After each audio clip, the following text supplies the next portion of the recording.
Assalamualaikum warahmatullahi wabarakatuh. Selamat malam Pak Unggul dan selamat malam untuk teman-teman semua yang ada di dalam Zoom di malam ini. Nama saya Siva Aprilia dengan NIM 1713422 Saya akan mempresentasikan mengenai hasil analisis Corporate Governance pada Inspektorat 2 BPOM, Badan Pengawas Obat dan juga Makanan. Di sini saya akan membahas tentang latar belakang, kemudian analisis corporate governance, identifikasi masalah dan rekomendasi, referensi, dan juga lampiran.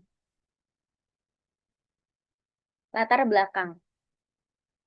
Dalam era reformasi birokrasi, penerapan prinsip governance atau SIG menjadi penting bagi sektor publik untuk menciptakan tata kelola yang transparan, akuntabel, dan efisien. Meskipun awalnya identik dengan sektor swasta, prinsip CG kini itu diadopsi dalam pengelolaan lembaga pemerintah agar pelayanan publiknya itu berjalan sesuai dengan regulasi dan juga dapat dipertanggungjawabkan. Namun, implementasinya itu masih menghadapi tantangan seperti lemahnya pengawasan internal dan belum meratanya pemahaman budaya tata kelola.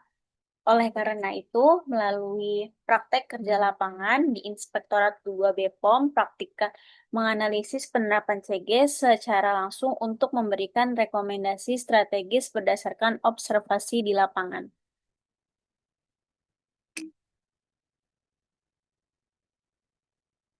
Kemudian di sini ada analisis penerapan corporate governance. Jadi ada transparansi dan juga akuntabilitas. Nah, Inspektorat 2 itu menerapkan keterbukaan dalam proses review laporan dan juga dokumen pendukung. Tim GT1 itu rutin melakukan klarifikasi ke unit terkait dan semua data terdokumentasi sebagai bentuk pertanggungjawaban. Kemudian, praktikan juga mengamati bahwa setiap laporan keuangan, hasil reviewnya juga itu disimpan dalam sistem digital dan juga versi fisik sebagai bentuk pertanggungjawaban kepada atasan langsung maupun auditor eksternal. Kemudian, struktur dan juga peran pimpinan. Nah, di tim GT1 itu dipimpin oleh Pak Herman sendiri dan berada di bawah arahan langsung oleh Pak Yudianto selaku Kepala Inspektorat 2. Pembagian tugasnya pun jelas, koordinasinya efektif, dan pimpinan aktif dalam pembinaan dan juga validasi hasil kerjanya. Kemudian ada sistem manajemen risiko. Jadi manajemen risiko itu ditangani langsung oleh tim GT4, walau tidak terlibat langsung sebagai praktikan eh, dan juga sebagai GT1 di Inspektorat 2.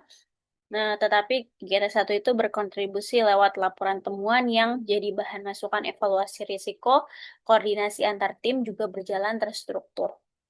Kemudian ada kepatuhan terhadap regulasi, itu semua proses kerja mengacu pada SOP dan juga regulasi resmi. Nah, klarifikasi antar unit itu dilakukan tertulis ataupun melalui rapat yang terdokumentasi pastinya. Nah, praktikan juga diajarkan memverifikasi dokumen sesuai prosedur juga.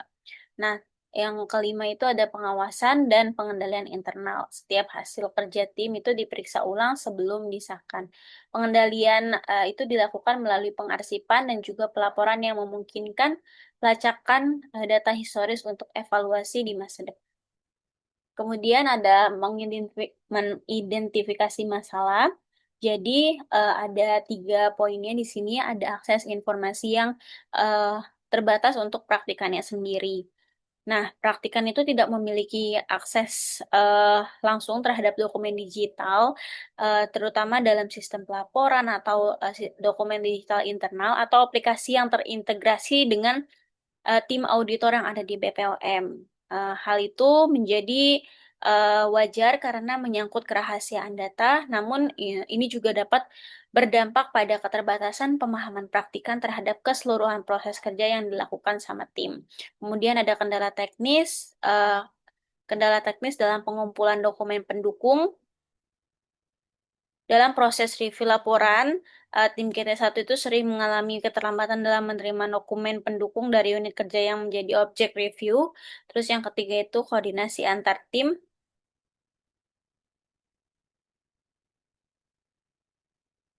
Koordinasi antar tim belum sepenuhnya terintegrasi.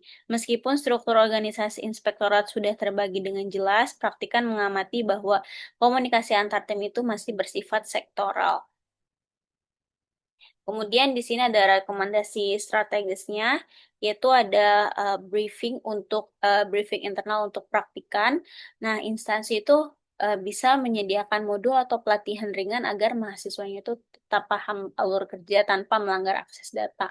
Kemudian sistem deadline untuk bertahap deadline bertahap untuk unit kerja. Nah, eh, Inspektorat 2 sendiri itu bisa membuat jadwal pelaporan progresif agar dokumen itu bisa terkumpul lebih cepat dan juga proses klarifikasinya itu jadi efisien. Terus yang ketiga itu ada penguatan koordinasi digital antar tim. Jadi, Inspektorat 2 itu bisa saja menggunakan dashboard kolaboratif berbasis cloud atau intranet agar tim GT1, GT4, atau GT-GT lainnya itu bisa saling update secara real time. Kesimpulannya adalah selama menjalani PKL di Inspektorat 2 BPOM, praktikan itu melihat bahwa prinsip-prinsip corporate governance itu telah diterapkan dengan cukup baik, terutama dalam hal transparansi, akuntabilitas, pembagian peran, dan pengendalian internal. Melalui pengalaman langsung dalam review laporan keuangan JIR, klarifikasi dokumen dan juga penyusunan hasil review, praktikan memperoleh pemahaman tentang sistem kerja sektor publik yang terstruktur dan berbasis SOP. Meski begitu, masih ada beberapa tantangan seperti keterlambatan dokumen, keterbatasan akses informasi, dan juga pengarsipan yang belum sepenuhnya itu digital. Hal ini menjadi masukan untuk peningkatan tata kelola ke depannya. Sekian pemaparan mengenai analisis corporate governance pada Inspektorat 2 BPOM dari saya. Kurang lebihnya mohon maaf. Apakah ada yang ingin bertanya? Baik, Nurul Nadila Sari, silakan. Terima kasih sih Pak atas kesempatannya. Saya Nurul Nadilasari, izin bertanya, apa kaitannya antara pengendalian internal dan prinsip corporate governance di Inspektorat 2 BPOM? Terima kasih. Oke, baik. Maharani Dewi, dipersilakan. Baik, terima kasih Siva Aprilia. Perkenalkan nama saya Maharani Dewi. Saya sebelumnya terima kasih atas presentasinya. Presentasinya keren sekali. Saya ingin bertanya, apakah semua prinsip corporate governance sudah diterapkan sepenuhnya di Inspektorat 2 BPOM? Sekian, terima kasih. Terima kasih Maharani atas pertanyaannya. Selanjutnya, Radila.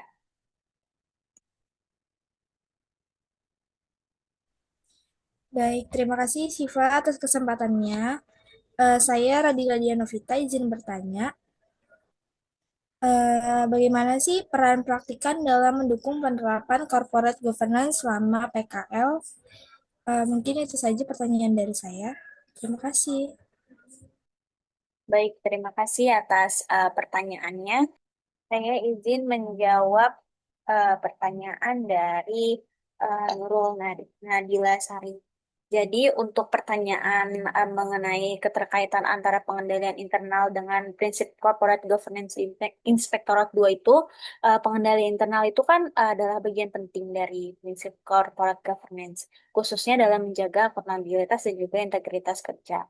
Nah, di Inspektorat 2 BPOM ini, pengendalian itu dilakukan secara berlapis. Jadi hasil reviewnya itu selalu diperiksa ulang oleh atasannya, dilengkapi dokumen-dokumen pendukung juga, dan juga disimpan secara struktur. Ini menunjukkan kalau Inspektorat BPOM itu eh, pengawasannya itu dan juga tanggung jawabnya itu dikelola dengan secara sistematis. Seperti itu. Apakah sudah terjawab? Sudah terjawab. Terima kasih sih Pak. Baik, terima kasih Nurul. Selanjutnya, saya akan menjawab pertanyaan dari Maharani mengenai apakah semua prinsip corporate governance itu sudah diterapkan di Inspektorat 2. Em, Jawaban dari saya adalah belum sepenuhnya.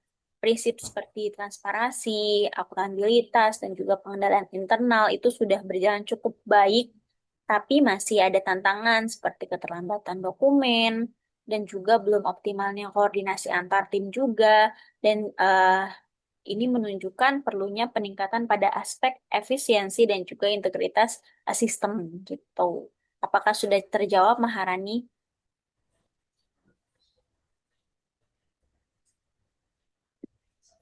Sudah sih, Pak Aprilia. Terima kasih. Baik, terima kasih. Selanjutnya, pertanyaan dari Radila. Bagaimana peran praktikan dalam mendukung penerapan corporate governance selama PKL? Jadi, jawaban dari saya adalah praktikan itu membantu dalam proses administrasi review laporan keuangan JIR, pengumpulan dan pengarsipan dokumen pendukung, serta mendampingi proses klarifikasi data. Meskipun tidak menangani data sensitif, praktikan juga tetap mengikuti prosedur kerja yang sesuai dengan prinsip corporate governance, terutama dalam hal ketelitian dan juga akuntabilitas. Seperti itu jawabannya. Apakah sudah terjawab, Radila? Sudah, Siva. Terima kasih atas jawabannya ya. Baik, terima kasih, Radila. Sekian dari saya. Eh, Kurang lebihnya mohon maaf. Wassalamualaikum warahmatullahi wabarakatuh. Waalaikumsalam warahmatullahi wabarakatuh.